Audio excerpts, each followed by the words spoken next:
Hi everyone, I'm Tara O'Leary, the Wine Passionista. Sparkling wine makes everything better.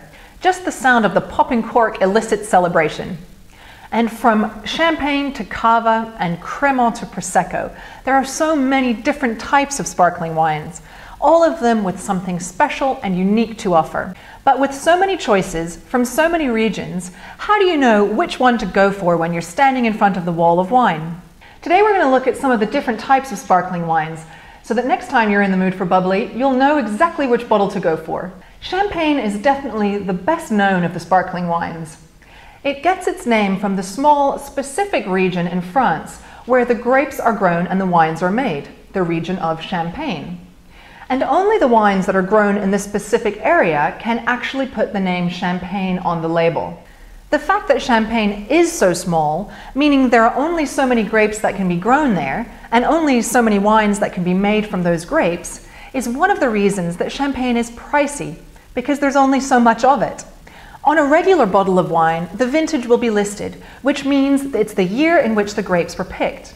But in Champagne, a lot of them will have non-vintage, which means they use a blend of different grapes from different years. The reason for this is to ensure a consistent style from year to year. The grapes may not always produce the level of quality required, so they blend wines from previous years so that the consistent house style can be achieved. So since there are multiple years in the bottle, this becomes a non-vintage, or as some people in Champagne like to call it, a multi-vintage. The grape varieties used in Champagne will usually be a blend of three: one white, Chardonnay, and two red, Pinot Noir and Pinot Meunier.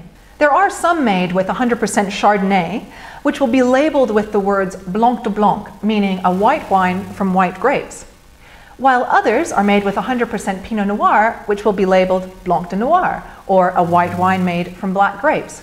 Because as you know, when you take a bite of a black grape, the juice is actually clear. The wines only get their color of rosé or red when they macerate on the skins to soak up that color.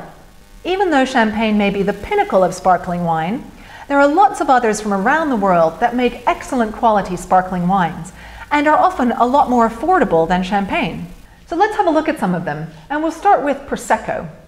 Prosecco is very trendy at the moment, but then again the Italians do know a thing or two about style. It's from the northeast of Italy, and it's usually quite light and fruity and frothy, and sometimes slightly sweet. It's perfect to serve your guests at your next garden party.